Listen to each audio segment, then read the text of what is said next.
Hi, I'm Milton McAllister with the University of Illinois, and I'm here at the C.L. Davis Symposium to talk about some diseases of ruminants. Let's start in with the first slide. Here's a quick peek at the building where I work, and over here is the veterinary teaching hospital at the University of Illinois. Here's a list of many of the contributors to my slide presentation today. I wasn't able to take all these slides myself, and I certainly want to thank the many individuals and recognize the foundations that I've used to accumulate some of these slides. As we look at this group of heifers, I want to remind you of the essential part that ruminants have played throughout history. Even in prehistoric times, people have relied upon ruminants to provide them with essential food and commodities. If you'll think of an early mealtime in an early civilization, the family might sit down and have a drink of milk, and they might have roasted a lamb.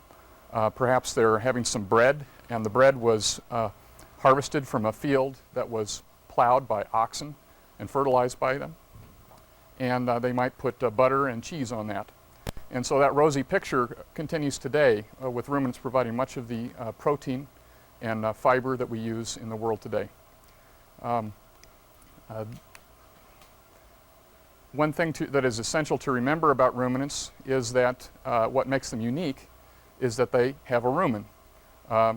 Their forestomach provides pregastric fermentation of grasses, things that normally mammals could not digest, because the bacteria and the protozoa and the fungi that live in there can digest the cellulose, and then the ruminant can then use that as bacterial protein and convert that into high-quality proteins for us. Many of the diseases that ruminants get actually are linked to metabolism within the rumen, even if it's disease of the brain, such as polioencephalomalacia, or the lungs, such as acute interstitial pneumonia, or even of the feet with founder. All of those things are linked to ruminal digestion. So in antiquity, perhaps they'd be more worried about losing their animals to wolves and other types of predation. In modern day, we've got some of those things under control, but we've got many diseases. One that I'm going to talk about in some depth now is bovine viral diarrhea, which is typically talked about as a poorly understood disease. Really, we're understanding more and more about it now, but it is fairly complex. It can cause at least these three syndromes of acute infections, mucosal disease, and fetal infections. And then if I'll go back to that previous slide that you were looking at, and you can see that that one heifer standing in front of the group is smaller than the rest of its herd mates, and has kind of a scruffy looking coat. That's a persistently infected animal. So it was born with the infection. But what you might not notice is that all these others back here, how could you know, those are all infected with BVD. All came from the same herd. So persistent infections are an important part of this condition, and we'll talk more about that. BVD is a pestivirus in the Flaviviridae. There are two genetic types recognized today, type 1 and type 2. And they're closely related also to border disease virus of sheep and hog cholera virus of pigs, that is. And they all share about a 70% identity. The pathogenesis of BVD upon first exposure is entrance of the virus by the mucosal surfaces, carrying of the virus throughout the body by T lymphocytes and monocytes as a viremia, settling in multiple organs, then coming to a secondary viremia, and then is shed in various secretions, nasal and oral secretions. The one that isn't listed here is semen, and shedding in bull semen can be a problem for sires. There are the two genome types, or type 1 and type 2. The type 1 has been recognized for quite a while now, and that includes most of the reference viruses, such as NADL and Singer viruses. Those are type 1. Type 2 viruses have not been recognized as long, and they've typically been associated or recognized during large outbreaks of severe disease. So sometimes they're thought of as being more virulent. I'm not sure that that's true. You can have highly virulent strains of either type 1 or type 2. They both can cause a variety of syndromes. This line was provided by Hanna van Kampen at the University of Wyoming, and it shows what happens when the fetus is exposed to virus during gestation. The very early stages of gestation can manifest as repeat breeding, just infertility, the loss of the embryo. Whereas if they're infected later, there are more opportunities for different things to happen. The animal could be born persistently infected, such as those herd mates that we looked at earlier. It also could be born with congenital defects, for instance, cerebellar hypoplasia or ocular abnormalities, or it could be aborted. The fetus, the reason it could become persistently infected at this time is because it does not yet have an immune system until it's about 4 or 5 months old, and it does not have a functional cell-mediated immune system. And so it recognizes the virus as self then as those systems develop. Now if it's infected later and it has a CMI immune response, then it will manage to overcome the virus or be killed by it, depending upon the virulence of the strain and the time of infection. So abortion can occur throughout this time, or the calf could be born weak, it could be born normal, or it could be born persistently infected. Here's a small calf, obviously a runt, and this is what people tend to expect when they think of persistently infected animals. But unfortunately, they don't all look like this. Some of them look quite healthy.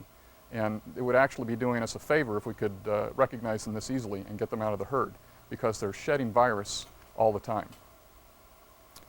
When a persistently infected animal grows and then is retained in the herd, of course, and then it may become affected by mucosal disease at some later stage. Mucosal disease results when a persistently infected animal becomes superinfected with a cytopathic Bvd virus. All PI animals are infected with a non-cytopathic Bvd virus. If it were cytopathic, it would cause destruction of tissues, and that wouldn't be consistent with a long life. Whereas the non-cytopathic virus can be harbored for a long time. If that non-cytopathic virus undergoes a mutation and becomes cytopathic, then that starts to grow throughout the body, destroying cells and creating mucosal disease. Mucosal disease can also occur if the animal is exposed to a second cytopathic virus later in life. And some of the cytopathic viruses can even be in vaccines. Some of the attenuated vaccines, at least in the past, had cytopathic virus. And that would be responsible for outbreaks of mucosal disease associated with vaccination, where you might have several animals in a herd, such as those that we saw earlier, that are all PIs, and then when they're exposed to the vaccine virus, then they break a week or two later with mucosal disease. Here in cell culture, you can see the effects of Bvd. This cell culture on the left is infected with non-cytopathic virus, and there's really nothing that you can see going on. Those are healthy-looking cells, so you just have to take my word that those are infected. Those on the right are infected with a cytopathic virus. It's causing vacuolation and destruction of cells. It really has no clinical significance other than the association between the two strains, or the two types, biotypes of cytopathic and non-cytopathic, with mucosal disease.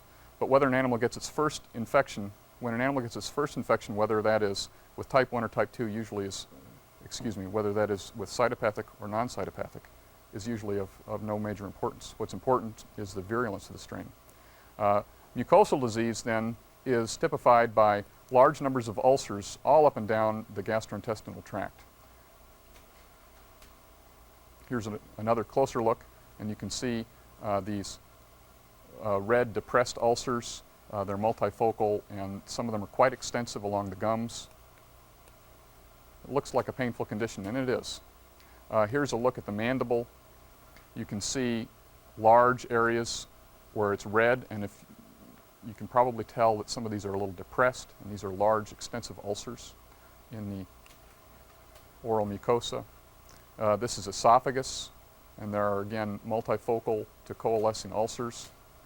Here's one that's a little bit more chronic and more extensive, where the ulcers are all joining together and are even coated with a little bit of gray fibrinous material. So these animals are wrecks. This is the rumen, and so you're going to get the picture here. The ulcers go all the way up and down the gastrointestinal tract. You've got ulcers here on the ruminal pillars. There are numerous small ulcers of various sizes and large coalescing ulcers. Here's a picture of the pylorus and duodenum. You can see ulcers right here with some melena, digested blood there. Now we're in the small intestine, and this large depressed area is a Peyer's patch with necrosis of Peyer's patch. And that's one of the characteristics of this disease. BVD does cause lympholysis, and so there's destruction of Peyer's patches. It also affects skin. This is less commonly noted, but this shows a nice ulcer here at the coronet. The lesions are frequently seen on perineum, interdigital space, and coronet. This one's really both interdigital and at the coronet. Histologically, this is small intestine, and crypts are dilated.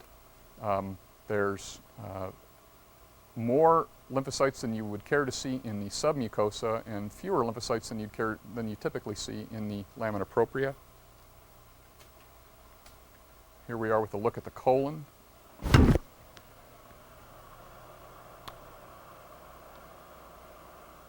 And you can see the similar features as were present in the small intestine.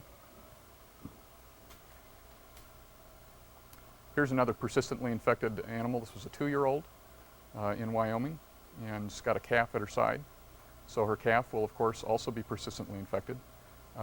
They don't always carry calves to term. Of course, all those other possibilities are there that the calf could be killed early. So identification of these persistently infected animals is quite important to remove them from the herds and prevent them from exposing the rest of the herd at all times. Because when they're around other pregnant cows, even though those cows are not persistently infected, when they're pregnant and exposed to the virus, then their fetus can be exposed, and then their fetuses are at risk of those various bad outcomes.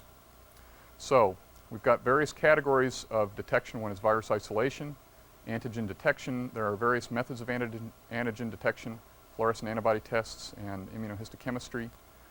ELISA, in this regard, is ELISA detection of antigen. We're not talking about serologic tests for antibody titers. Then there's also PCR for trying to detect the RNA, and serologic tests, mostly I'm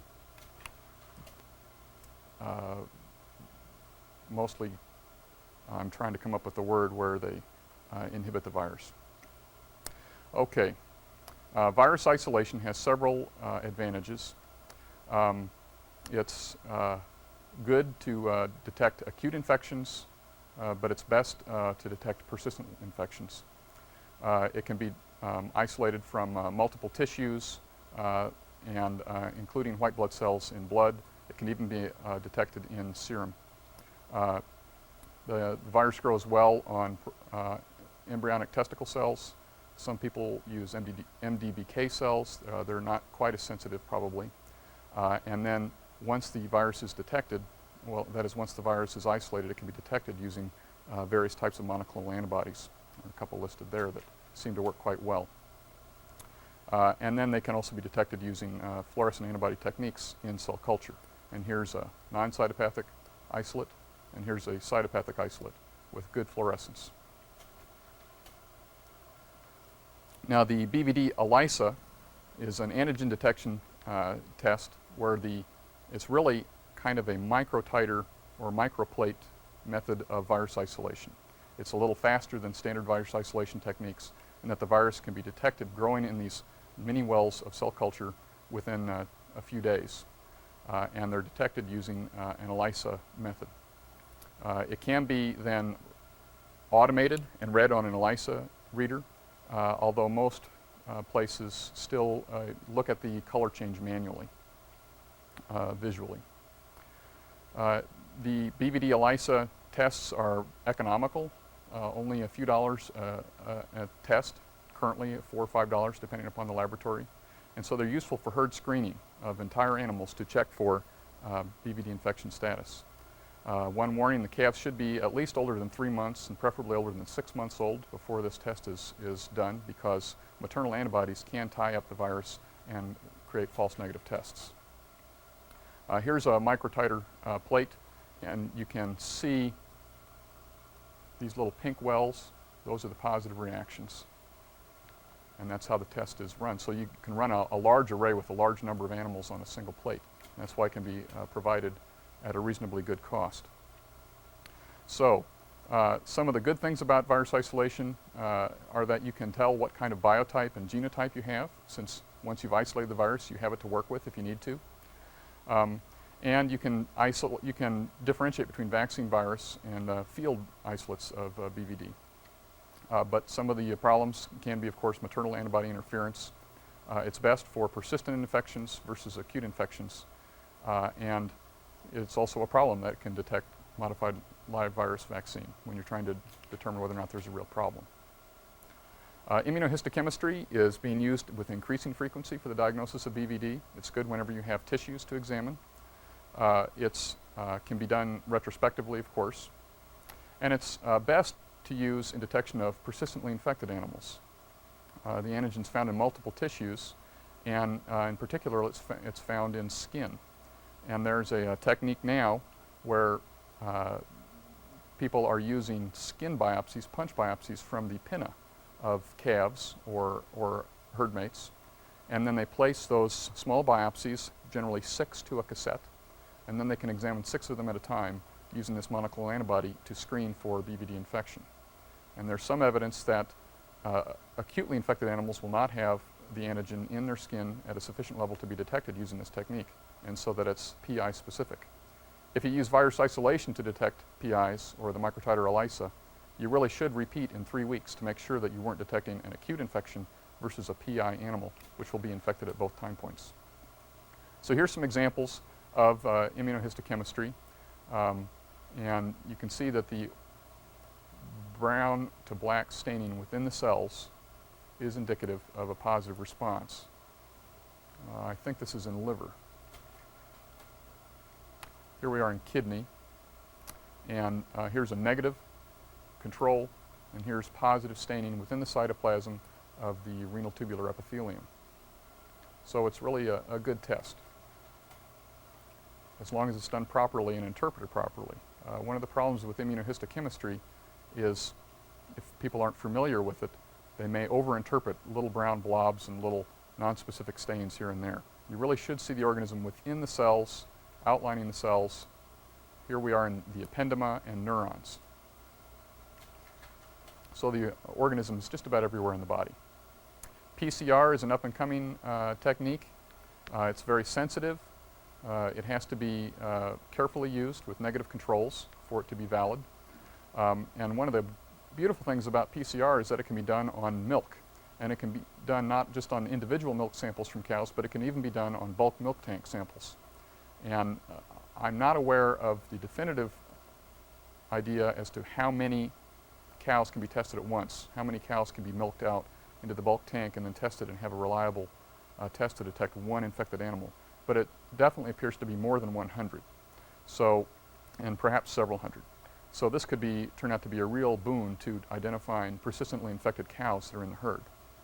Obviously, they've got to be lactating cows to be detected this way. Another advantage of PCR is that it can distinguish between various pestiviruses and allows for genotyping. Now, fluorescent antibody detection was the old standby for finding tissue infections quickly, identifying tissue infections quickly, say in an aborted fetus. They would do FAs on fetal tissues, and it's still commonly used. It is more difficult to interpret, though, because the antibodies that are prepared, some of them come from NVSL, and now there may be some other monoclonal antibodies coming available. It's hard to keep up with the constant changes. The antibodies tend to pick up nonspecific staining of some granulocytes or some other types of cells, and so there's frequently this background glow. And to the experienced clinician, technician, there may be some differences in the color of the glow and all, but still it introduces quite a bit of opportunity for laboratory error and interpretation error. So I'm personally not as fond of the fluorescent antibody tests in tissues. Now, some of the monoclonal antibodies that are available today are very good in cell culture for confirming infections once they're established in culture. Bvd serology is useful. They use paired serum samples to detect acute infections. Paired serum samples are not so valuable for detecting abortions, for identifying abortions, because by that time the condition is already beyond the acute stage and the titer may be dropping or have plateaued. Vaccination titers typically are lower than field titers within this range here to a little greater than 512, whereas the higher the titer goes, the more likely it is to be from recent or repeated exposures. In the past, using a modified live virus, cytopathic type virus vaccine could be used to detect persistently infected animals because they would break with mucosal disease, and it was a quick way to get them out of the herd. If you weren't anticipating that to happen, though, it could be a very surprising and unhappy result for the owner, and they might be quite upset about it. Identification of PI animals could also be done without vaccination by checking titers and looking for those that had low titers or no titer after vaccination. That's actually what this title was referring to. And that is now not quite in favor as it used to be because our concepts are changing. The concept was that since the animal is immunotolerant and does not recognize BVD, it will mount no immune response to the vaccine. However, there are antigenic differences amongst various strains and various vaccine strains, and even persistently infected animals will mount immune responses against different epitopes on vaccine strains. And so using this method to identify PI animals is very insensitive. BVD has a number of different syndromes that can be associated with it. It depends upon the strain of the virus and its virulence and also host factors including immunity. A few years ago there was an outbreak in the East Coast in Canada with large numbers of cattle breaking with a hemorrhagic syndrome. This was due to thrombocytopenia. The virus infects megakaryocytes of this particular strain. It would cause hemorrhages, high fevers, and heavy breathing, dyspnea, even though there wasn't a primary pneumonia. And this is a picture of a Guernsey cow with petechial hemorrhages secondary to thrombocytopenia from BVD infection. This is a calf that has a wide base stance, has its head down, can't hold its head up well. This is because it has cerebellar hypoplasia. And here on the right is the normal size of the cerebellum, and here on the left is an animal with cerebellar hypoplasia. So that animal was infected at a fairly specific stage of gestation, around 4 or 5 months, when the cerebellum was developing and it interfered with cerebellar growth. BVD also causes abortion. This is actually a normal fetus, I believe. You might take this opportunity to look at what good, healthy-looking cotyledons look like.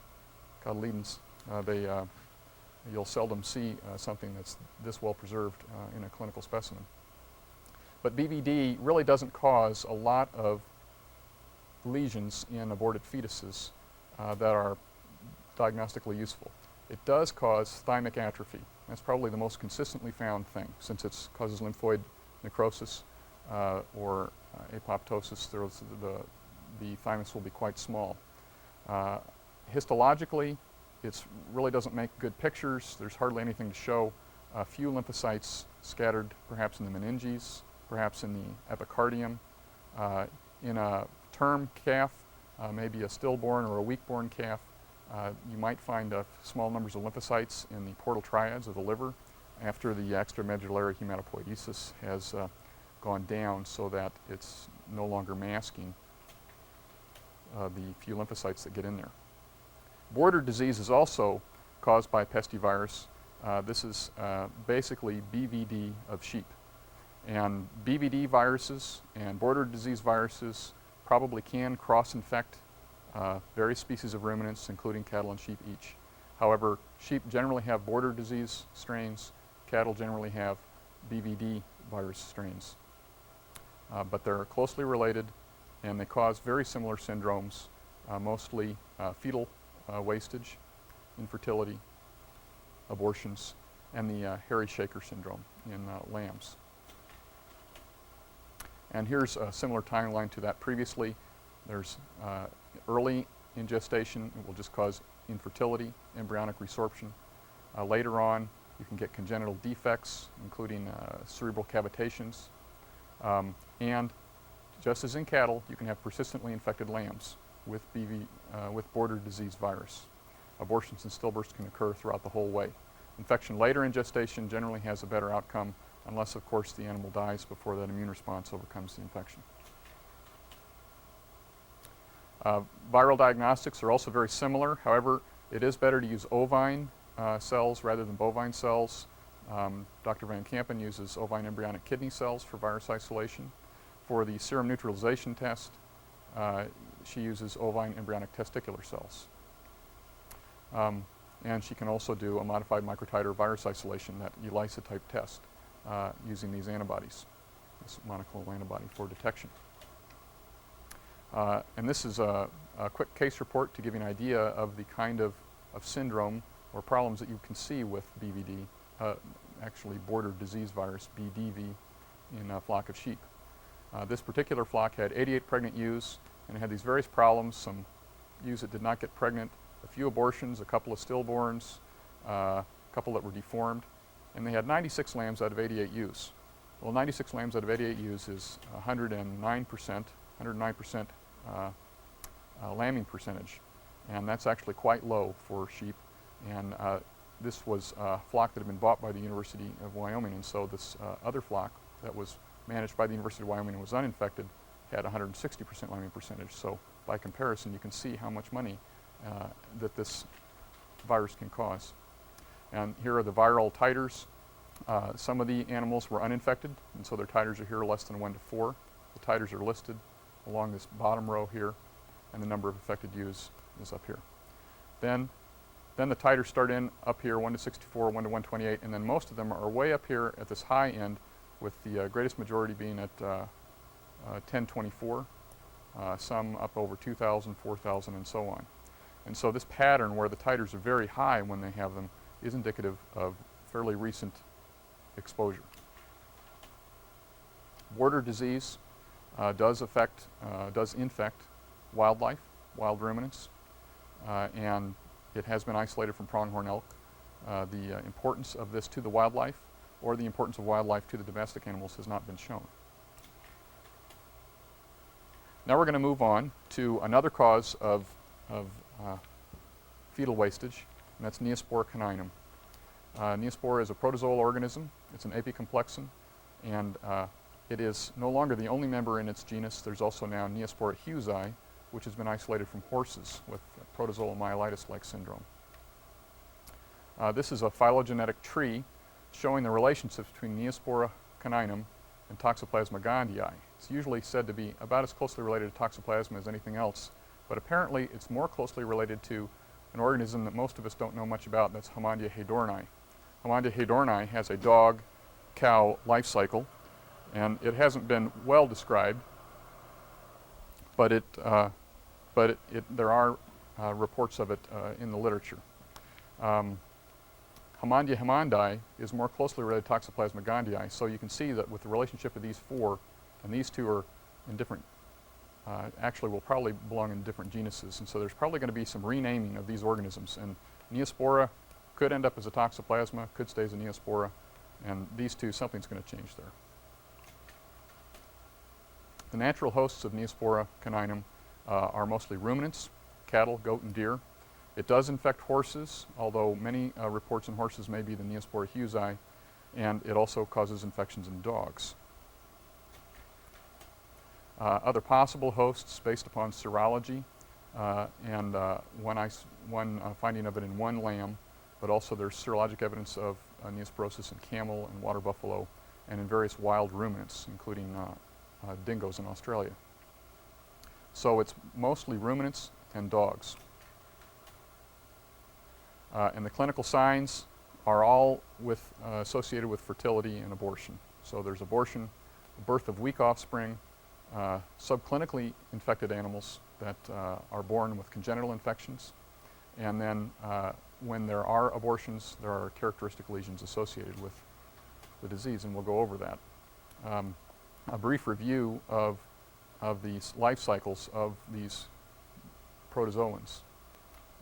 The tachyzoites are the form of the organism that multiplies in a cell, busts out of the cell, and spreads to the next cell. And this is by asexual reproduction. And so this is this stage of the organism, the tachyzoite stage, that causes disease.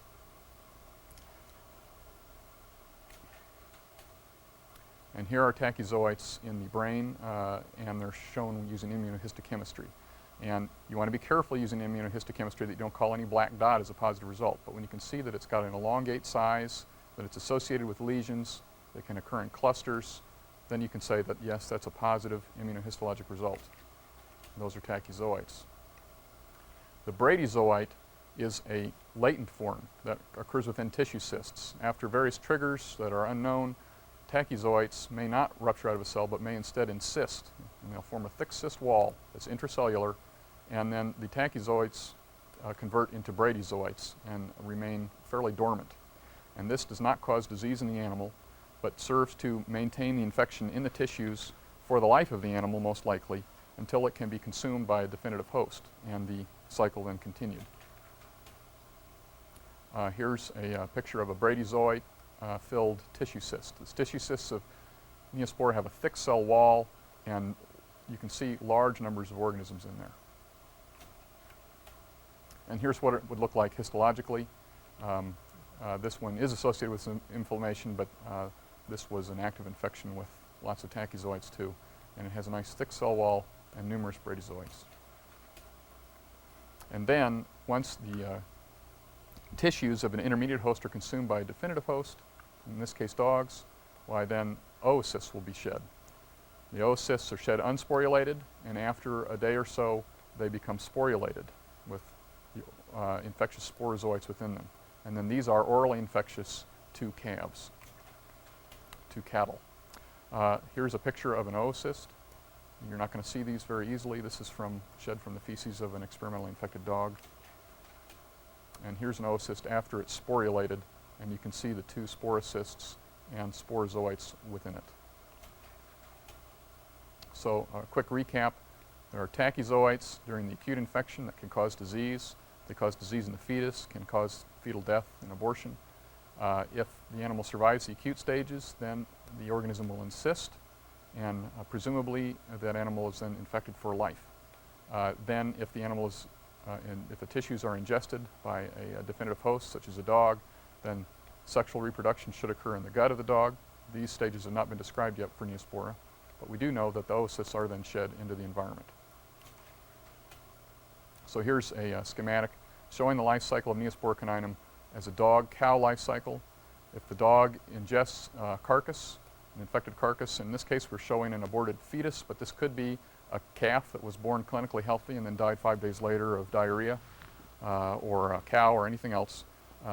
If it were ingested, then the animal can shed oocysts. If it sheds oocysts into the feed, then the cow will consume that feed. And if she's pregnant and she's getting her primary infection, then the organism can then cross the placenta and infect the fetus and result in abortion or congenital infections that are subclinical. This mode of transmission from dogs is probably, in my opinion, it is responsible for the majority of abortion outbreaks. This is an epidemic curve of a dairy herd that suffered a neosporosis abortion problem in California.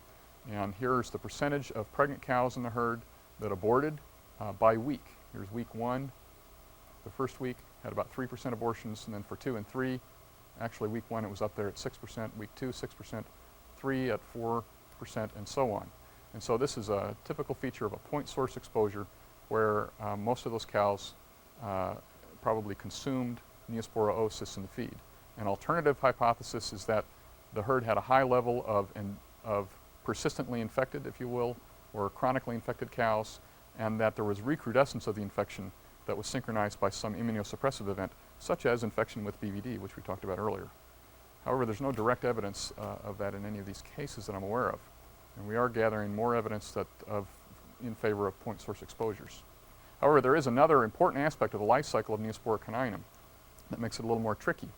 It also has a second mode of transmission, which is vertical propagation. That is, if a calf is born congenitally infected, And that's supposed to be a little tissue cyst in its brain there. And then it's retained in the herd and bred. Then it has a good chance of transmitting that infection to its own calf. And that calf will generally be born healthy, but once in a while it can be aborted. And that I said this actually is an uninfected calf on this side. It can once in a while have an uninfected calf. It will usually have an infected calf. Usually, and once in a while it can have an aborted calf. So that's vertical propagation. That's a second method of transmission in addition to transmission from dogs. Now, the rate of abortion in congenitally infected heifers when they go to have their calves is higher than in uninfected cattle. So when compared to uninfected cattle, they'll have a 2 or 3 times higher incidence of abortion in their first gestation. Perhaps higher, perhaps lower, depends on the study. And so what this results in is an endemic abortion problem where the herd may have 7 or 10% abortions a year instead of the more generally acceptable 3 or 4%. And so you'll get an abortion curve by month that kind of waves up and down around the 1% level or up and down a little bit. And so this is my impression of what might occur with an endemic situation, and that's more consistent with vertical propagation. So putting the 2 life cycles together then, you've got transmission from dogs. If the dog defecates in pasture, it may only infect 1 or 2 cows at a time, but if it defecates into feeds that are stored for then later incorporation into the total mixed ration, and it's mixed in and fed to the entire herd, you could potentially expose a large number of animals at one time, and if they're being exposed for the first time, that could result in a big abortion problem. So transmission from dogs to cattle could end up in abortion, could end up with a healthy calf that's congenitally infected.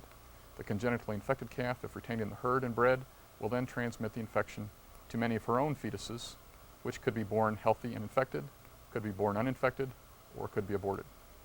And to make the life cycle even more complicated, there's serological evidence of infection in wild canids. And so if a wild canid were to defecate in the pasture or in feeds, it's possible that that could contribute to neosporosis. This has not been demonstrated yet. And there's serologic evidence of infection in wildlife, particularly deer. 40% of white-tailed deer in Illinois were seropositive for Neospora in one study. And so if a dog would eat some of those animals, perhaps that would be a way to introduce the organism into the domestic setting. The lesions in neosporosis are fairly well defined. There's been a lot of good work done on that initially. The initial report was in New Mexico, and then there were some extensive studies in California. There's typically a multifocal non-separative encephalitis. This here is a classic lesion with necrosis in the center and rimmed by glial cells or mononuclear leukocytes. This is great. When you see this, it's generally going to be neosporosis. However, there are many cases of neosporosis in which the lesions are not this classical. One problem with neosporosis is that the fetuses are often aborted in a very autolyzed state, and the brain may be quite macerated. You may even have to pour it into the formalin. But I nevertheless do attempt to look at these because I've been able to find good lesions even in some of the most severely autolyzed and liquid, chunky material that you can imagine. Here's a more typical lesion for neosporosis where there's just a hint of gliosis or multifocal infiltration of non-separative leukocytes, mononuclear leukocytes, but without those large areas of necrosis being rimmed by organisms. So it's not always so classical. So you need to take into account all the lesions in the body and serology and other diagnostics. This is myocardium showing epicarditis. Epicarditis can be multifocal or diffuse with mononuclear leukocytes, and then it can spill into the myocardium here. It may be multifocal in the myocardium too. You'll also find striated muscle anywhere in the body, such as the diaphragm and the tongue, or where I usually look, will have multifocal infiltrates of lymphocytes or lymphoid-looking cells, histiocytes, other mononuclear cells. The placenta, when you can get it, should have some non-separative inflammation. Here's the fetal villus, and here are large numbers of lymphoid-looking cells. Out right here, that's a cluster of tachyzoites, but don't wait to see tachyzoites to diagnose this condition because it's very rare to actually find them. Here's another look at a tissue cyst histologically. They're usually not present. They're hard to find as tissue cysts. Tachyzoites are more frequently found using immunohistochemistry, such as here, but even this is not the most sensitive of tests. Many times you will not see the organisms. That may not be true if you look at enough sections at enough tissues, then you probably will find it in a high percentage of cases. But with a typical diagnostic situation where you're looking at 1 or 2 slides, it's hit and miss. One of the problems with neosporosis has been, or one of the controversies has been with the use of serology. Some people are recommending culling animals based upon their serologic status. Cutoff points, though, can be difficult to determine. One thing that we need to keep in mind with any serologic test is that there are 2 different populations of animals you're looking at. You're trying to distinguish from a population of infected animals, which will have a normal curve or distribution of titers. And then you're also trying to distinguish them from a population of non-infected animals, which will also have a distribution, a normal distribution of antibodies that have similar reactive epitopes or some cross-reactive epitopes. And so then there's usually this period of overlap, which creates a period of uncertainty. And here, if you set the cutoff level too low, you're going to have a lot of false positive results. And if you set the cutoff level too high, you may have a lot of false negative results. And that may actually be, that's my bias, is that we have a lot of serologic tests that are actually set a little high right now. However, it is true that during acute infections, the titers generally are quite high. And at the time of abortion, titers are usually above 640, above 800. And so if you, these are IFA titers. So the higher that titer goes, as it gets up to 2,000, 4,000, then your degree of suspicion that neosporosis really was involved in the causing that abortion should really increase. Whereas otherwise, it could just be that the animal was chronically infected with Neospora, but it also had leptospirosis or something else that caused that abortion.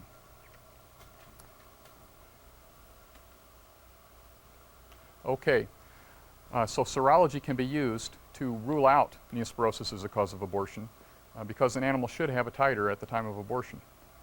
And if it doesn't, then you can pretty safely assume that it does not have neosporosis. If it is seropositive, well, then you can't rule out neosporosis, but you can't say for sure that, that neosporosis caused the abortion just based on that seropositive status. However, the higher the titer goes, the more likely it is to have caused the abortion.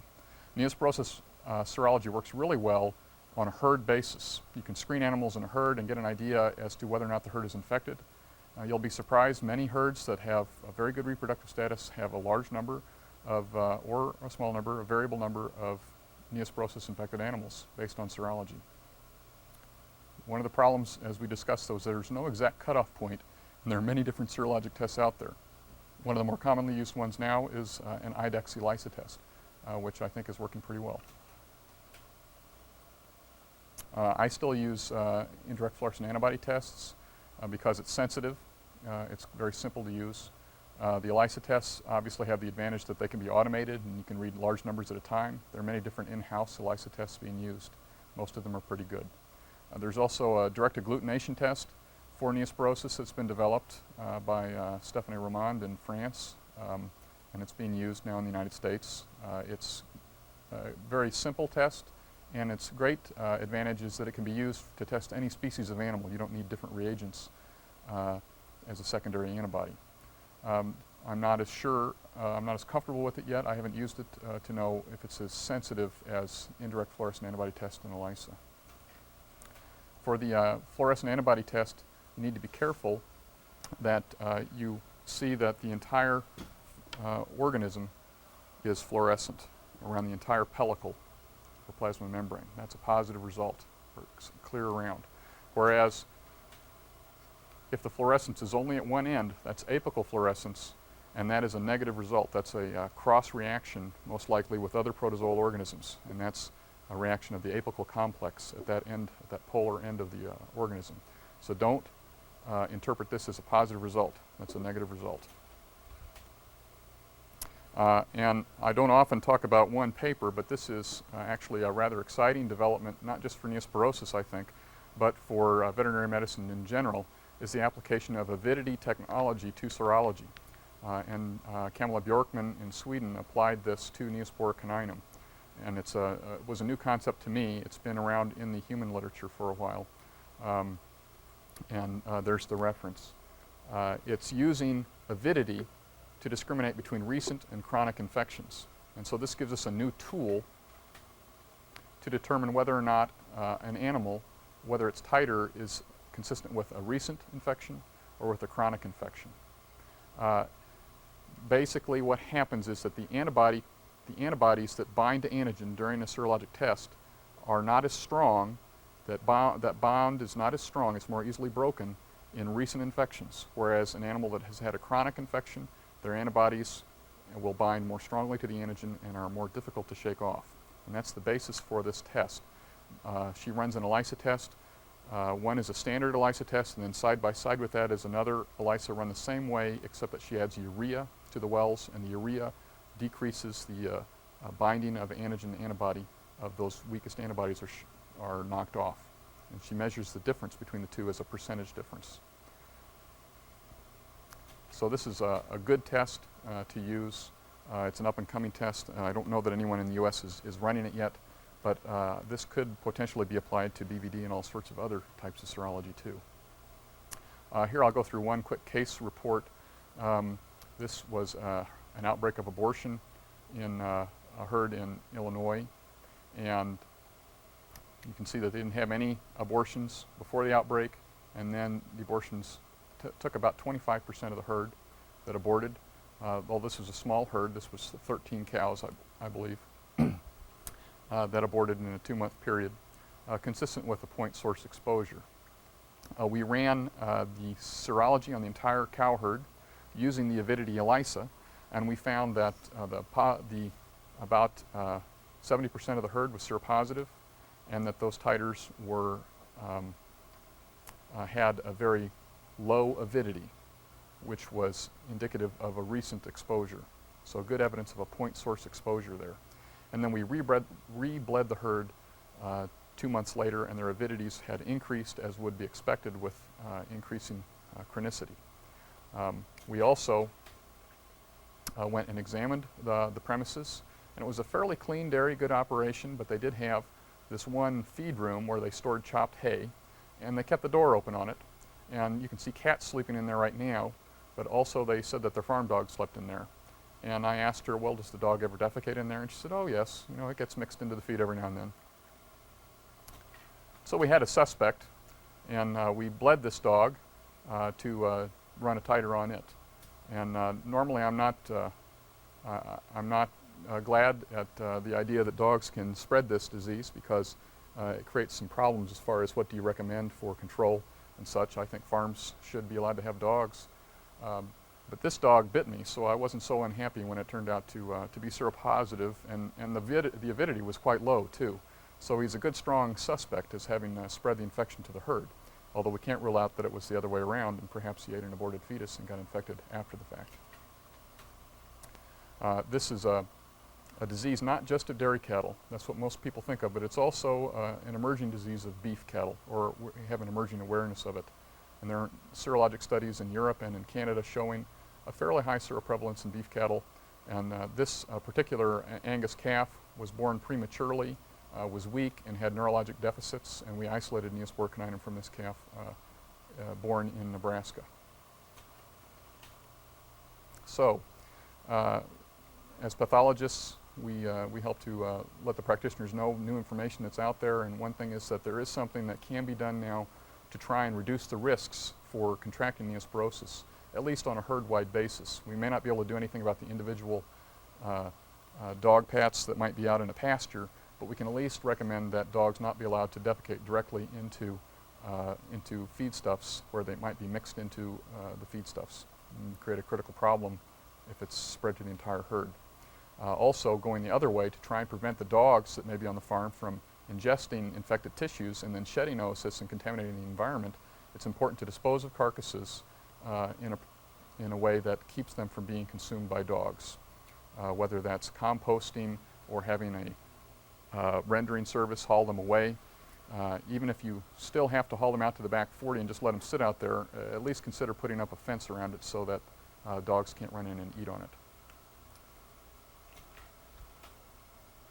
Now, just to review one last time, because I think this is an important point, there is strong evidence that Neospora is transmitted from dogs to cattle. It's been done experimentally now from dogs to calves. Dogs are a definitive host. When they consume infected tissues, they do shed oocysts.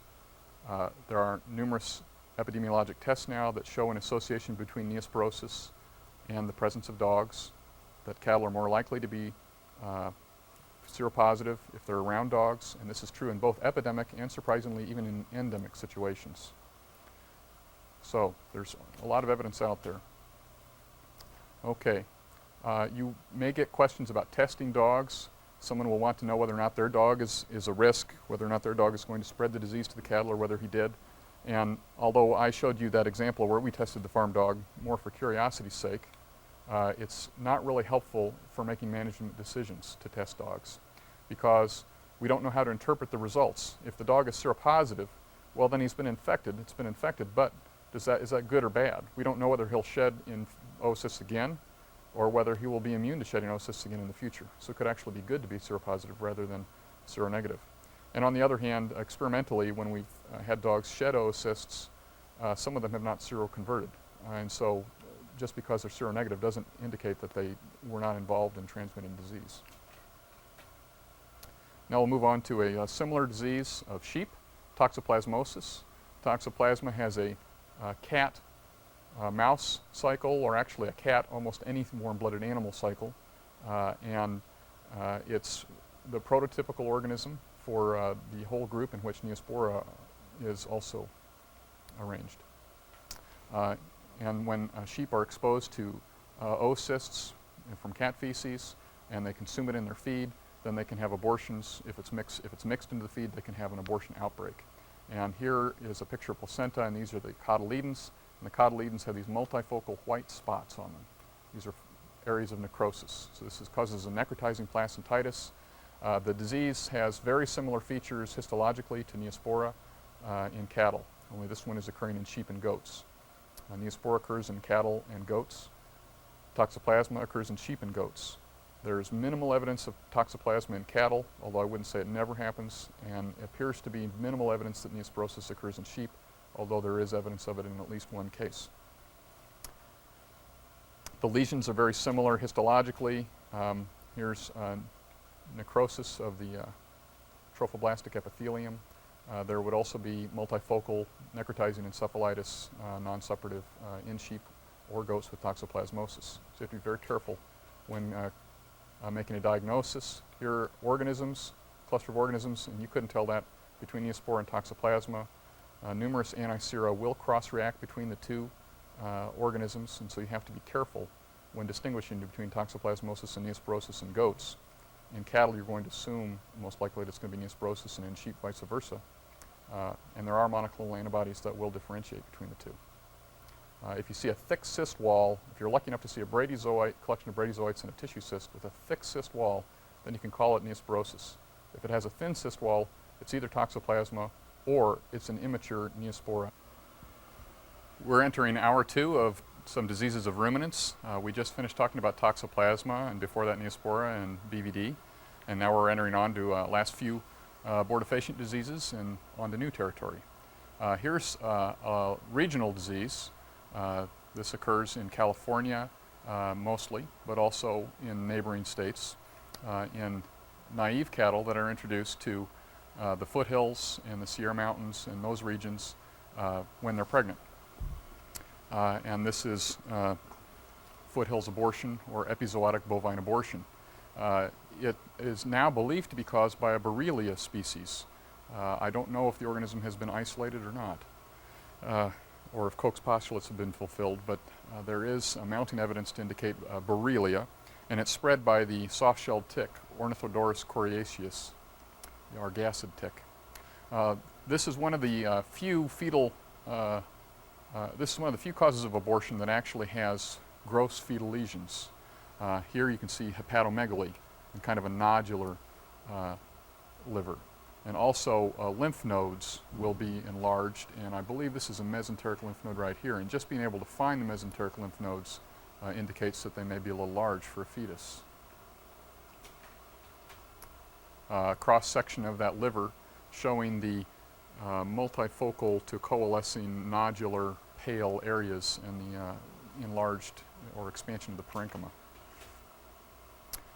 This causes heart failure, and so there may be evidence of chronic passive congestion in the liver. Here's a central vein and dilation of the sinusoids around it. But also, it's remarkable for the amount of inflammation that this causes in the fetus.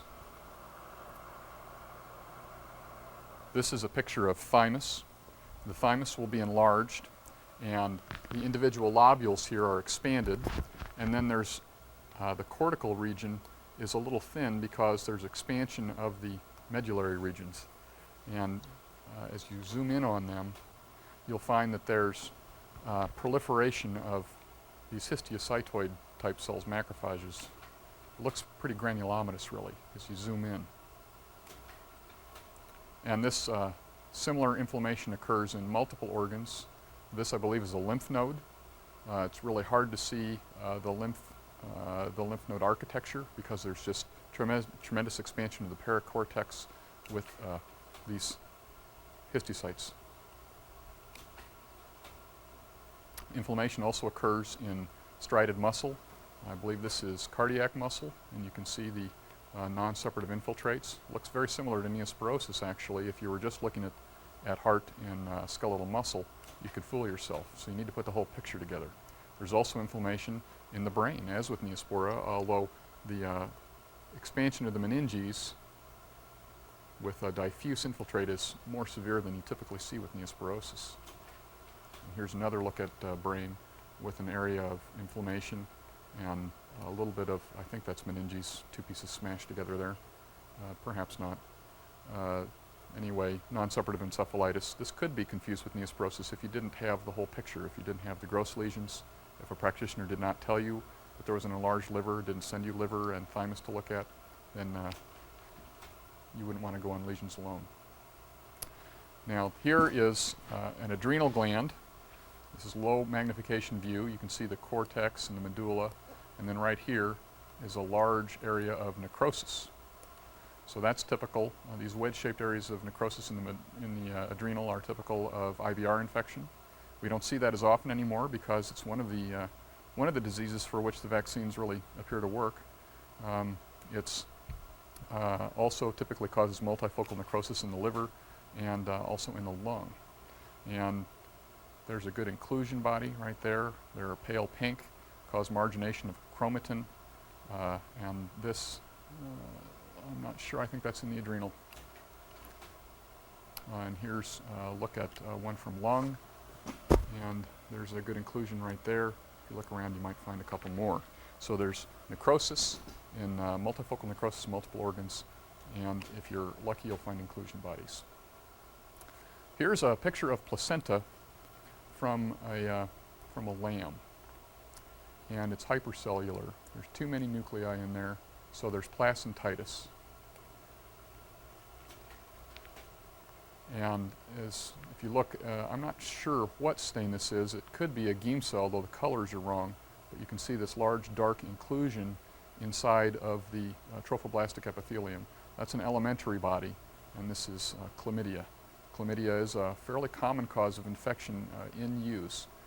I rely heavily upon my virology or microbiology laboratory to assist me with this diagnosis because there are some good ELISA tests, antigen ELISA tests, and also some laboratories are pretty good at isolating the organism, although you'll read that it's very difficult. They have good record with isolating this organism at the University of Wyoming in cell culture. It can also be isolated in eggs. But it's difficult to see those organisms histologically, so I like to get all the help I can. And now we have an area of inflammation, leukocytic infiltrate, and necrosis in the liver. This is a little larger and more broadly spaced. Here is infiltration of polymorphonuclear leukocytes, or neutrophils, around portal triad here. This is also in a lamb, and this is not chlamydia because of the separative character here. This is more indicative of chlamydia, of Campylobacter infection, Campylobacter fetus, subspecies fetus, which is spread orally. This is in the lungs, and you can see large numbers of neutrophils here adjacent to this bronchiole. You'll also often find them within the bronchus and bronchiole.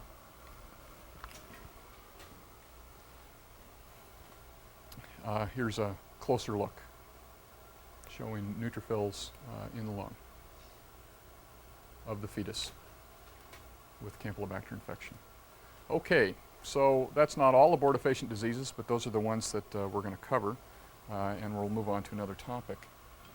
This is a calf with abomasal bloat. You can see how large this abomasum is, and there's large areas of hemorrhage in the wall here. This is a fairly common condition in the West, and I see it occasionally here in the Midwest. It was also not infrequent, at least, on calf ranches, so-called calf ranches or dairy calf raising farms in California. It's abomasal bloat or abomasal ulceration. I think there's a continuum of clinical signs and gross lesions that you may be presented with. But they all seem to fall in this young period. 2 days to 2 months of age is a rough guideline. It's an acute onset disease. That is, the clinical signs are acute onset, but the pathology may indicate that there has been a chronic problem going on. And the animal may present as bloated or just colicky or dead. And I've got a number of examples to show you. This abomasum's been spilled out of the carcass onto the floor, and you can see that there's an area of darkening here, and also then right above that is a perforated ulcer. So this is a perforating abomasitis with necrosis, and then also as a secondary diagnosis you could add in peritonitis. There's fibrinous peritonitis. And the belly would have been filled with ingesta and fluid. Here's a look at another perforated ulcer, and you can get an idea of the thin character of the wall here and the dark discoloration associated with necrosis. There's also a lot of fibrin on the peritoneal surface. They don't always present with ulcers, or at least not perforating ulcers.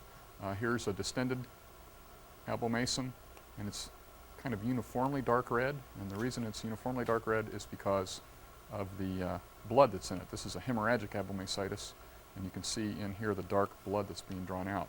I'll back up just for comparison that you can see the size of the rumen there and the size of the abomasum that's kind of distended.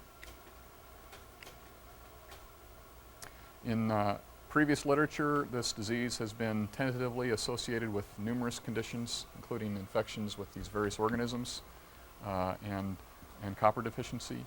Unfortunately, I've never been able to pin any of these down with any degree of frequency on the cases that I have seen. So the cause really has not been established, but I'll be presenting some ideas later on, and there have been some publications in this condition in goats and sheep recently that do mention the organism in question. Here's another look at an ulcer. Closer look. You see the necrosis, the thin wall, the fibrin, the redness. So it's an abomasitis. Now here we're looking at it from the mucosal surface, and there the mucosa is completely ulcerated so that it's depressed, and then there's just this dark, probably melena or digested blood that's remaining there to stain the tissues. And a very thin wall right next to the area where it finally perforated.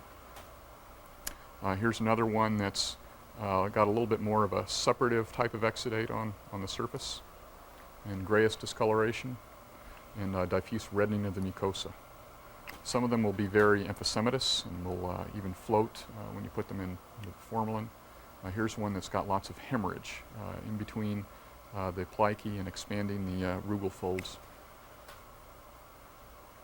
And another look. So I've seen a number of cases, and I think that it probably accounts for maybe a quarter or even a third of the neonatal deaths that would be presented to the Wyoming State Vet Lab when I was there. Now I'm at the University of Illinois, and I see this condition much less frequently. Histologically, there's a lot of autolysis that you always have to fight through. There's also frank necrosis in some areas. You'll find dense mats of bacteria within the exudate. Here we've got large numbers of clear spaces, which are indicative of emphysema and edema. And you've got infiltration of leukocytes at the base here.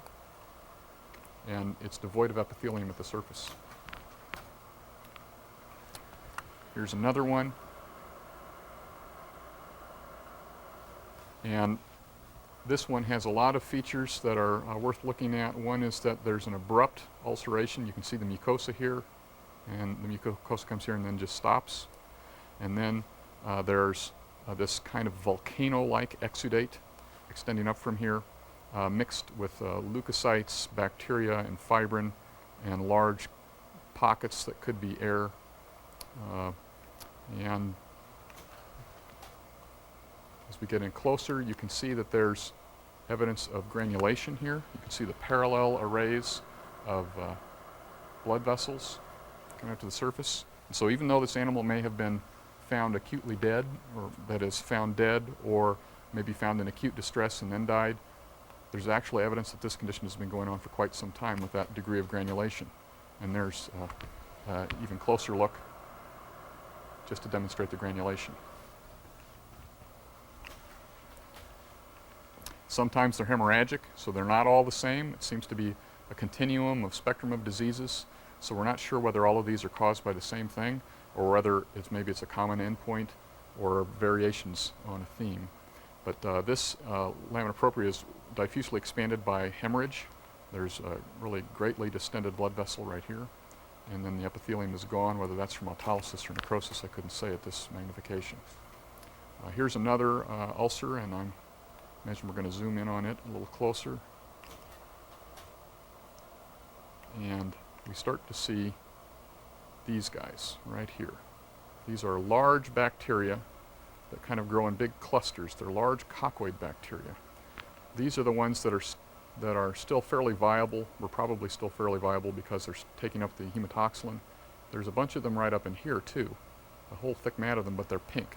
And they start to decay, and then they start to look like all the grunge on top. And I've actually seen cases in which there's a large amount of pink grunge along the top, or exudate material, and then when you look more closely, you could tell that they were actually these bacteria. This bacterium is Sarcina ventriculi. It's up to 4 microns in diameter, so about half the diameter of a red blood cell, really huge. And what's peculiar about this organism is that it can thrive in a very low pH. The abomasum, of course, is the true stomach that secretes acid and should have a low pH. And so most bacteria will not grow there. Most bacteria will be killed, or if they're Clostridium, they'll just be spores that have to survive until they are passed through, and they're not going to grow. Sarcina potentially could grow in the abomasum. I've never seen it invading, though. It seems to be a surface or luminal phenomenon, and you'll find them in large packets. And you'll find them in a disproportionate number of these animals with Abomasitis, and you'll very seldom see them in healthy animals or animals that died of other diseases. So this is a kind of a working hypothesis, and I'm not alone in this one. I've seen a lot of people discussing it on the AAVLD listserv recently, and there have been a couple of publications now, one in goats showing large numbers of these organisms, and now recently one in sheep. I believe that was in Britain, although I'm not sure, where these lambs were bloating, and they found Sarcina ventriculi in these. At the University of Wyoming, we isolated Sarcina to confirm the identity of the organism. Whether or not it's causal or not is still hypothetical. But here's a possible pathogenesis. There are factors that result in abomasal stasis. That's kind of a big gray area yet. And then this allows these Sarcina to grow in the abomasum, where other organisms would not be able to grow there. Any bacteria that grows produces gas, and so this could result in bloat. Calves can't belch, such as a human with this organism would just be able to burp. It would be no big deal. But with calves, they can't belch out of their fourth stomach. And so potentially this could lead to stretching the abomasal wall. Presumably that would be very uncomfortable, cause kicking and colic. In the acute cases, they'll die without any sign of inflammation, and they're usually then covered with large numbers of organisms. This probably are animals that died in the acute bloating stage. But most of them, as I showed before, have evidence of chronic disease. Potentially there's some damage to the wall, maybe pressure ischemia or something, and then if the gas is somehow relieved, there could set up inflammation, a weakened area in the gut, and an invasion of other organisms such as Clostridia that you'll frequently find in these chronic cases. This slide was, the glass slide of this case was shared with me by Brad DeBay when he was at the University of California. And this was in a goat kid. And this was a large number of goat kids that had bloated and died with very little evidence of inflammation. You can see the abomasal wall here actually looks quite intact, and the abomasal mucosa looks very good, but these are large, large masses of the Sarcina bacteria. And this was a very significant outbreak. As I recall, it killed the majority of kids below a certain age on this goat dairy. You can see the large packets of organisms, and here they are. These are in pretty good shape, and here they are kind of faded out. Now here they are again in a calf, and also instead of just on the mucosal surface, you'll also often find them on the serosal surface, and so they'll have fibrinous peritonitis secondary to rupture, and frequently a good place to find these organisms is on the peritoneal surface. This is a case that I had in which the calf was a little older than usual. It was 3 or 4 months old when it died. It was a poor doer, and what we found that the abomasum had been flipped up and had this chronic adhesion to the liver. So it had had an abomasal rupture, or a perforating ulcer, that is, that had been walled off and joined or adhered to the liver. And histologically, this is that region where you can see there's granulation and inflammation. And this was kind of like an archaeological dig. This animal, if it had had bloat, as I hypothesize, it would have occurred a long time ago before the adhesions had had time to form, and the Sarcina could be gone. And we didn't find Sarcina in the lumen of that abomasum. However, as we started to go into this large area of necrosis and inflammation and the adhesion to the liver, then we could find these almost petrified type of clusters of organisms. So it's similar to an archaeological dig in a way, trying to look for the evidence of this organism. So anyway, that's a possible pathogenesis of an important problem that's being talked about a little bit more frequently. I don't think people realize how frequent this condition does occur in dairy and beef cattle, especially in the West.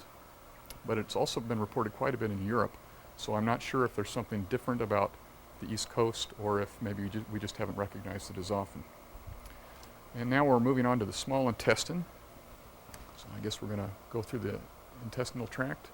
And this has some exudate here. It looks like some cellular exudate.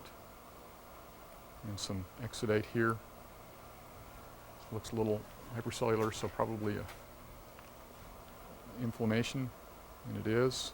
And these look like neutrophils. Okay, so it's suppurative inflammation. There's also dilation of the capillaries. Looks like a dilated lacteal there. So this is good evidence of enteritis going on in the small intestine. This is from a calf. At this magnification, it's still difficult to see much. Right here, this looks pretty clean. And then if you start looking at darker areas like this, those are good areas to start examining more closely to see if you can find bacteria adhered to the surface. And here we've got a bunch of bacteria. This is K99 E. coli adhered to the surface. Now, the textbooks will frequently say that there's little or no inflammation associated with K99 E. coli, and there is frequently, the inflammation is mild, but in my experience it's usually present. This one is a little bit more severe than typical. Here's a good gram stain. You can see it helps to highlight the organisms. Here's a large cluster of them, and they're adhered right on that brush border. They're not out in the lumen. Everything that was in the lumen was washed away, but they're adhered right on the brush border, and you can even have a really good look at them right there. So there's that K99 E. coli. What makes this an important pathogen is the Pelis antigen, that K99 Pelis antigen, that allows it to adhere to the enterocytes where it secretes its enterotoxin that causes the hypersecretion and diarrhea. This antigen attaches to cells that are immature, and as those cells mature and the calf becomes older than 5 days old, that antigen is lost that the adhesion factor can adhere to. And so this is typically a diarrhea of calves that are 5 days and younger. I think it can stretch out sometimes a little beyond 5 days, but it's definitely a disease of the very young calf. Here's a good look at Cryptosporedia, looking at other causes of diarrhea in calves, also sheep and goats and people. Good zoonosis. Good example of a zoonosis, that is. It's not a good one to have. There's numerous organisms all over this villus. And this causes diarrhea, presumably by just causing malabsorption, interfering with the surface area that's exposed to the digesta. Now, I'm going to try and show you how I approach some of these cases. Many of the cases that come through, most of the cases that come through a diagnostic laboratory are not in superb condition. And we don't always get lots of animals to euthanize in the acute stages of disease. It's more frequently done in pigs than with cattle. So you get these dead animals and they start to autolyze very quickly. And so what you want to do is not make the mistake of looking at this and saying, hey, this is so autolyzed that I'm not going to be able to see anything, and giving up. You have to keep digging in and looking. And so as you start zooming in here, and you need to reach out and look at the epithelium that's sloughed off, because the villi aren't really there. The tips of the villi are kind of gone, but there's still epithelium that's occurring in rafts that's sloughed off into the surface and into the luminal debris, and you can start to see some little dots on there. And so here, even in a very autolyzed specimen, you can still get very good evidence of cryptosporidiosis.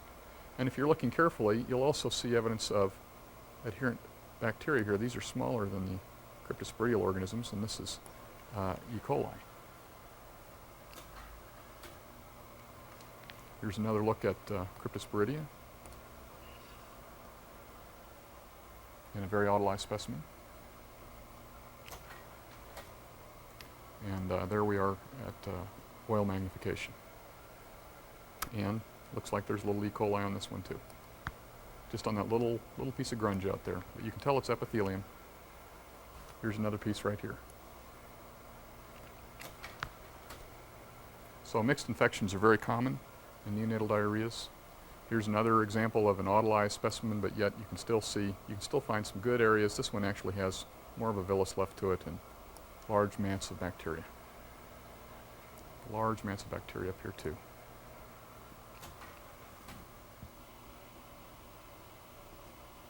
Okay, we just finished looking at some bacteria and protozoa infecting the small intestine, and here we're looking at colon, and you can see a large number of lymphocyte, actually neutrophils expanding the crypts here. So evidence of colitis. And again, we have adherent bacteria along the surface here. In the colon, it's not likely to be K99 E. coli. This is going to be attaching and effacing E. coli, or it's also known by other names, Hemorrhagic E. coli. And this can cause diarrhea or even bloody diarrhea, and the age can be several weeks old. And here's a closer look showing the bacteria. Okay, here's a lamb, and there's this large segment of the small intestine that's dark reddish purple. This is commonly known as purple gut. That's what I like to call it as much as anything else, but it's also Clostridial enteritis. Here's another look, another one. This one, the intestines are fairly diffusely reddened, so it's difficult to know for sure if there is a segment, but here it looks like it's a little darker right here. It's probably the area of active pathology for Clostridial enteritis. I don't call this enterotoxemia. We'll talk about enterotoxemia in a bit. I think that this is a pathological diagnosis as much as a microbiological diagnosis. Isolation of Clostridium perfringens from feces or from gut is not that useful by itself because it's present in the majority of guts, or certainly in a large number of intestines and feces that you culture from dead animals. You're going to find Clostridium perfringens. And trying to distinguish between whether it's consistent with diarrhea or not by whether it's a light growth or a medium growth or a heavy growth is problematic. But with histology and gross pathology, I think you can nail this in. You can see here that you've got diffuse hemorrhage. There's the villi are denuded up here. There's dilation of blood vessels. There's hemorrhage into the lamina propria. I guess I already mentioned that. And then there's this kind of a bluish cast over the surface. But the villi are still relatively intact, even though there's this area of change between here and up here.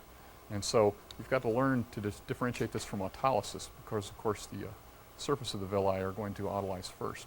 But one of the things is that the epithelium is completely gone. There's also evidence of leukocytic infiltrate that's left in here, and a large amount of hemorrhage that you don't get with simple autolysis. You don't get expansion by hemorrhage.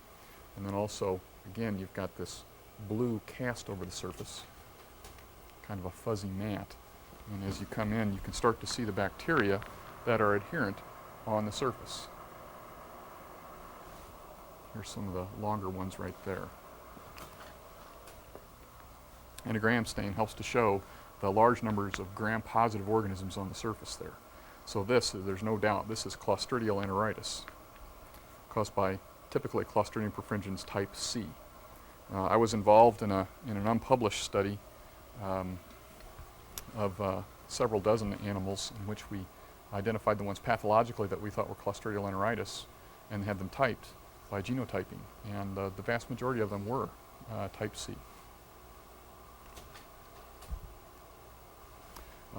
Here's a higher magnification.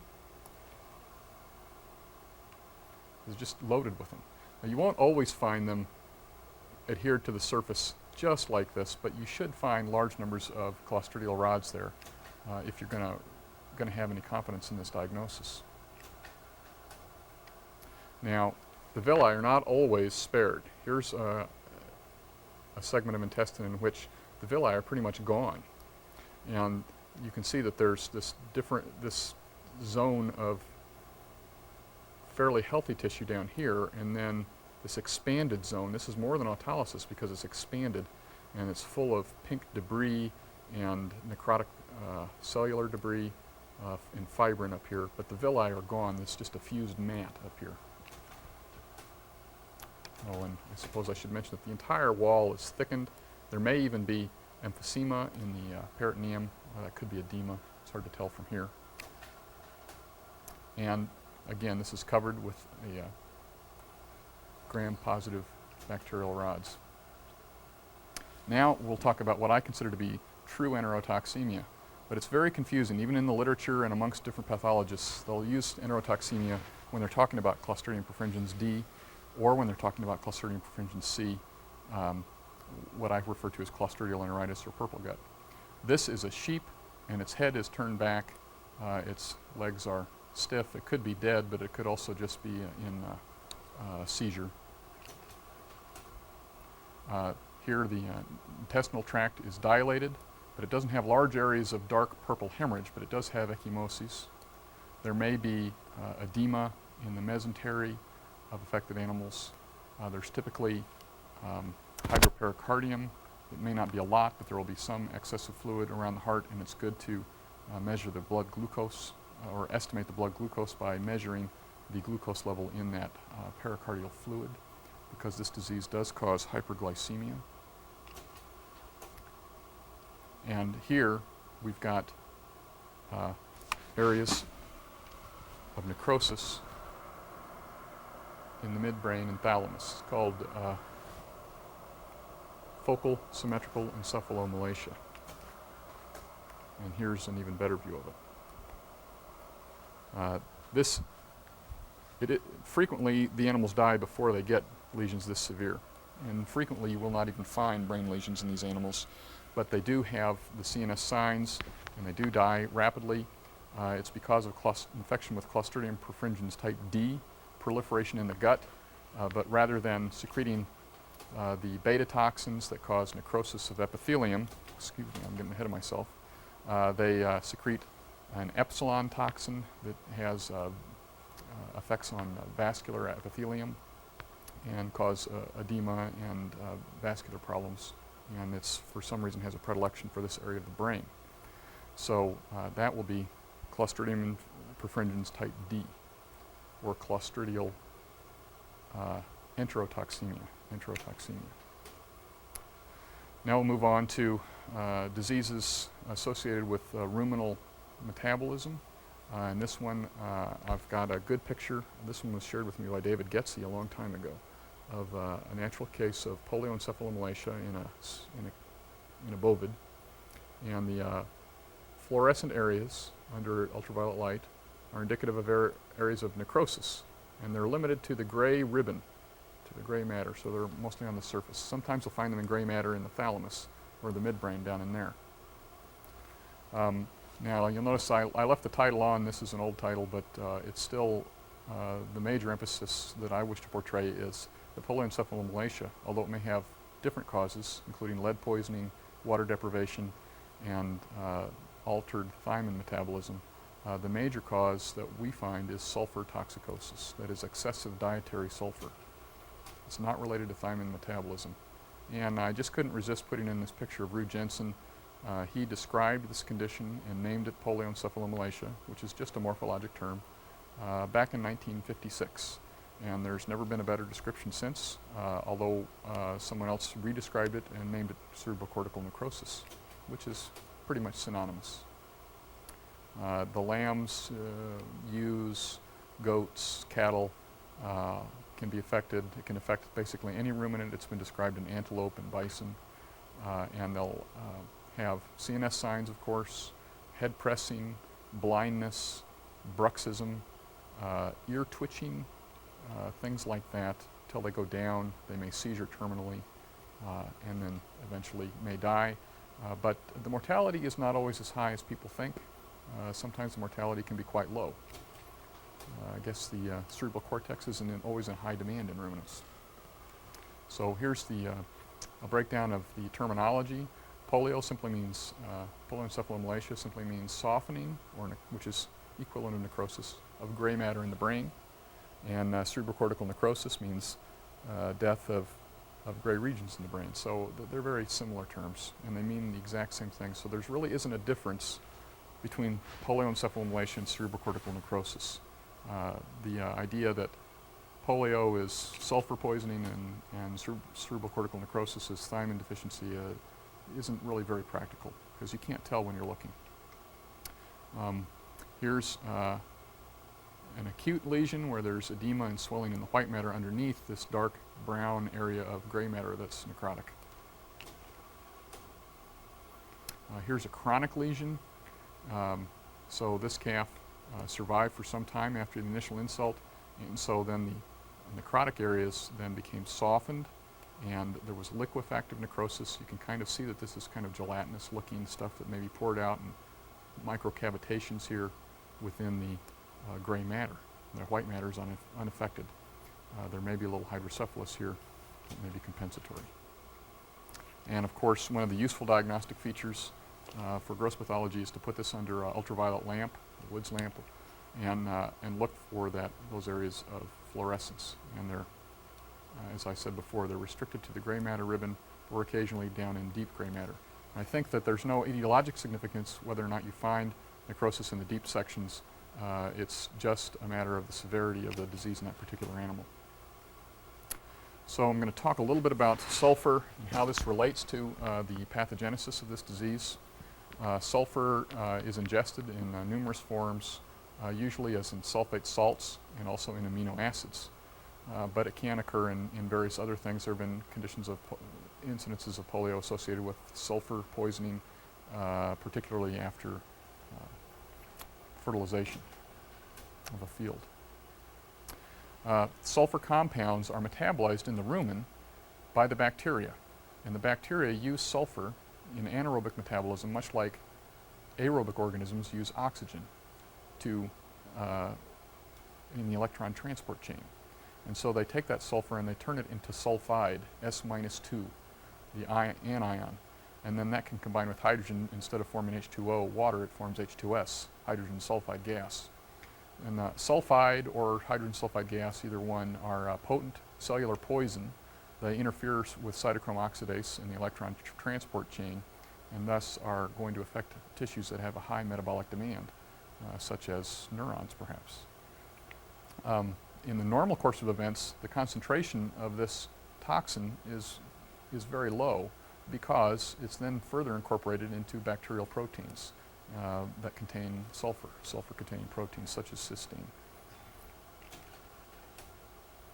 In cases where there are high dietary sulfur, it's a challenge on the environment of the bacteria in the rumen, and they will start to produce more and more sulfide, and then they will reach a point where they will either start to adapt, the rumen will start to adapt and presumably is incorporating that sulfide back into more proteins and other things at a more rapid rate, or at this period they're at the greatest risk, their sulfide levels may peak, in which case this is associated experimentally with the onset of polioencephalomalacia in these high sulfur diets. And in these animals that are fed this diet, they maintain normal Thymin indices throughout the whole period. And then if you take sulfide, this is further evidence for this hypothesis, is if you take sulfide solutions and give them to sheep orally, they will start to seizure and show blindness and other symptoms consistent with polioencephalomalacia in less than half an hour. And this lesion here of polioencephalomalacia occurred in a sheep that died less than a day after receiving sodium sulfide salts.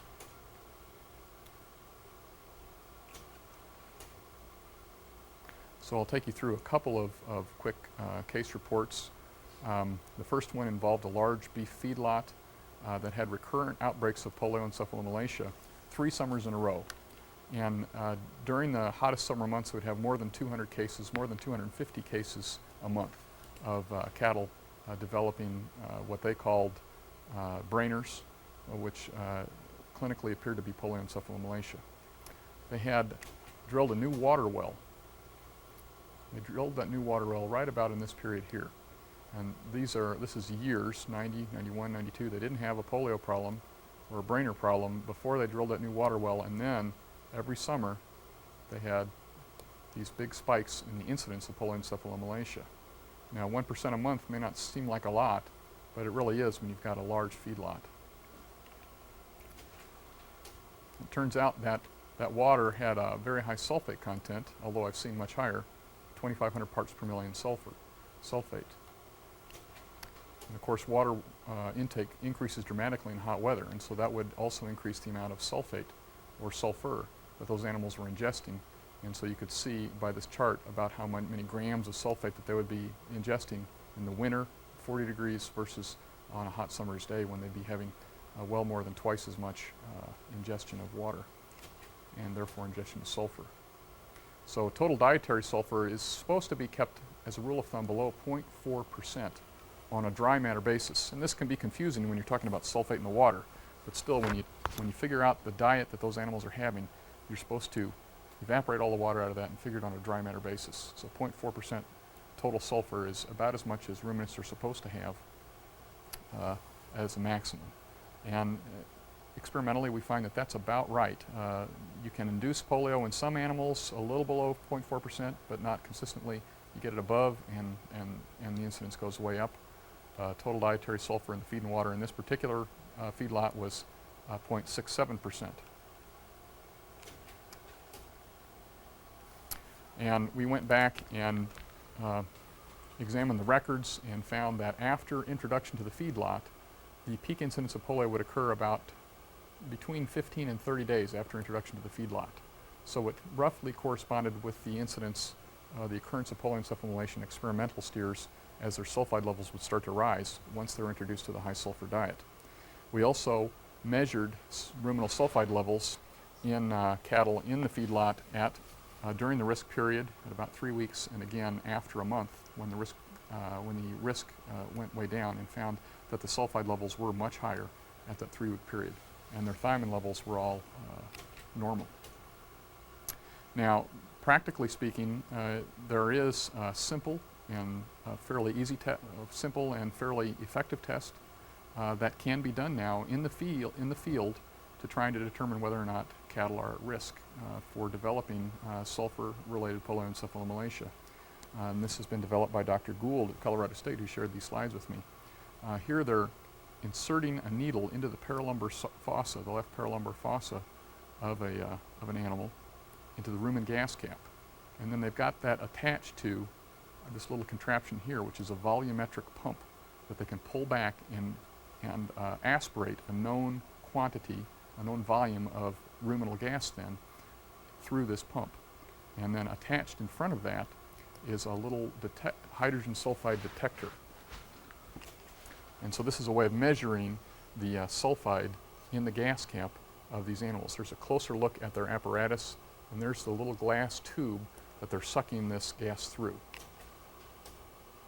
And this is produced by Sensodyne, a company in Florida, both the volumetric pump and these hydrogen sulfide gas detectors. And here's an example of an animal with a fairly low sulfide level, maybe above normal, but still fairly low. This is in, I think, parts per million in the gas. And the farther up the dark color goes, the more sulfide they've produced. And here's an animal that has just a whopping high gas sulfide level. And it's just an instant test. So you can't do this on necropsy because the animal has obviously stopped eating and its fermentation has changed, and hydrogen sulfide is a fairly volatile gas and may disappear quickly after the onset of disease.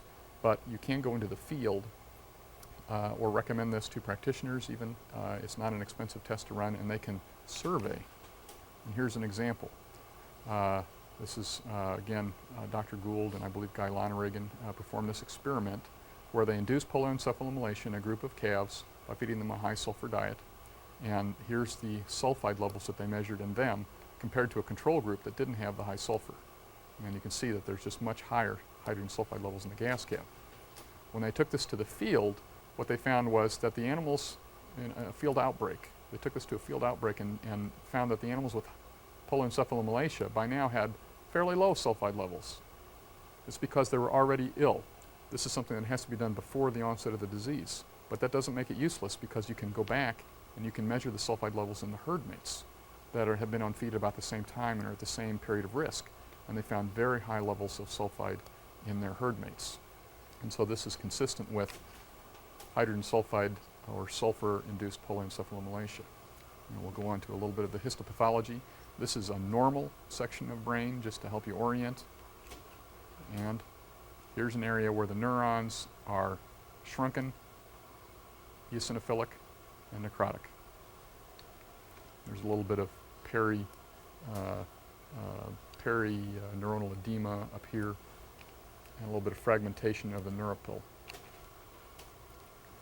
Here's more fragmentation of the neuropil as the disease progresses, as the necrosis becomes more evident, and influx of macrophages.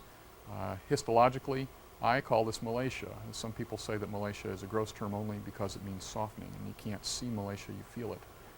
But you could say the same thing about many terms that we use, including sclerosis.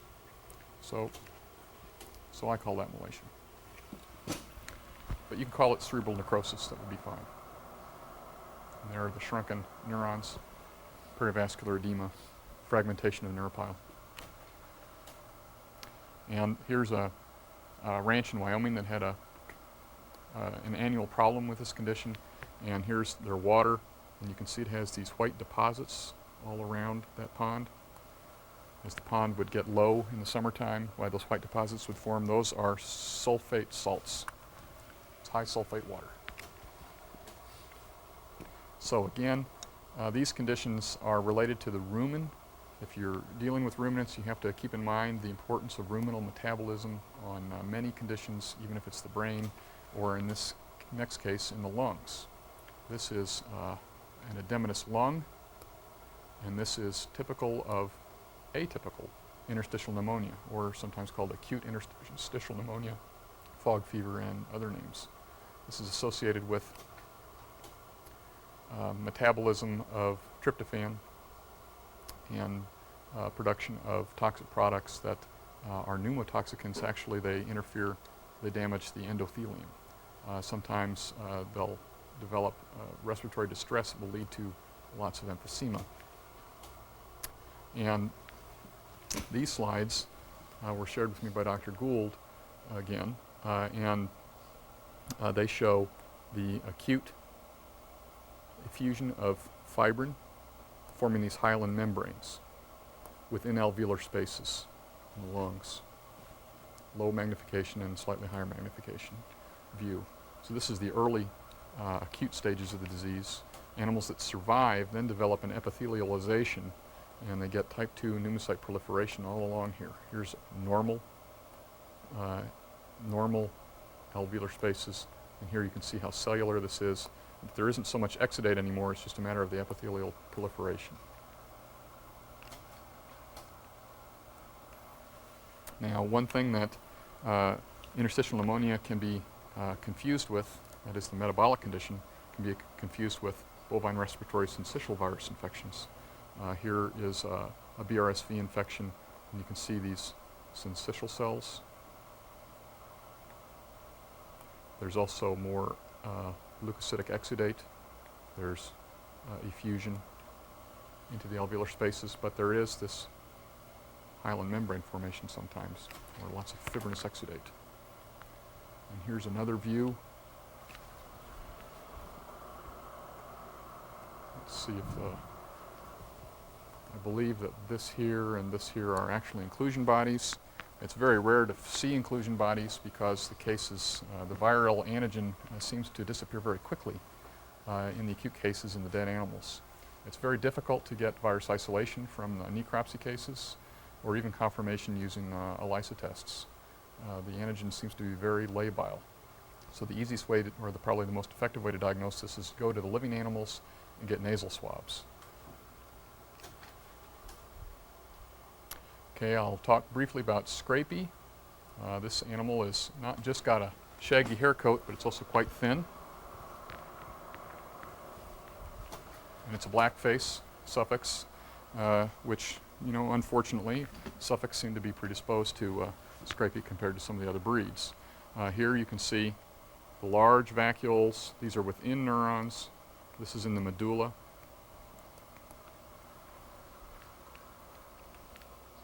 Here's one that's a little shrunken. And here's one that may be necrotic, could just be chromatolytic. That's one swollen and pink over here. That's chromatolytic. Again, many vacuolated neurons. Here's a healthy neuron, a chromatolytic neuron, and a vacuolated neuron, all walking together. Scrapie is not a zoonosis as far as we know, but bovine spongiform encephalopathy, which is a similar disease that occurs in cattle in Great Britain, of course has been quite a disaster to the British beef industry and dairy industry, and also now there's very strong evidence that this disease is occurring in people. And so any transmissible spongiform encephalopathy now is a good candidate to try and eradicate. The problem with eradicating these diseases is that they have a very slow incubation period and they're very difficult to detect. And really the only good diagnostic test, that is I shouldn't say that, but the only confirmatory diagnostic test is pathology of the brain, which obviously makes it difficult to screen animals. There has been some progress made with tonsil punch biopsies using an immunohistochemistry. And that may be a way to try and detect animals before clinical signs appear. Here's immunohistochemistry of the medulla from that same slide that we were looking at before, the same tissue. And this red is the PRP antigen that's got the scrapey modification. It's an altered conformation to the protein, and that makes it indigestible by the proteinase K. So this sample has been digested with proteinase K. The normal PRP protein will be digested away, and only the resistant form will be remain. And you can see how widespread it is. It's everywhere. It's in between the neurons. In all the processes. It's also dotting within the neurons, even many of these neurons that look completely healthy. As a matter of fact, this is a fairly healthy looking field. Maybe there's one vacuolated neuron. And here we've got probably the scrapey poster child of a vacuolated neuron filled with PRP protein.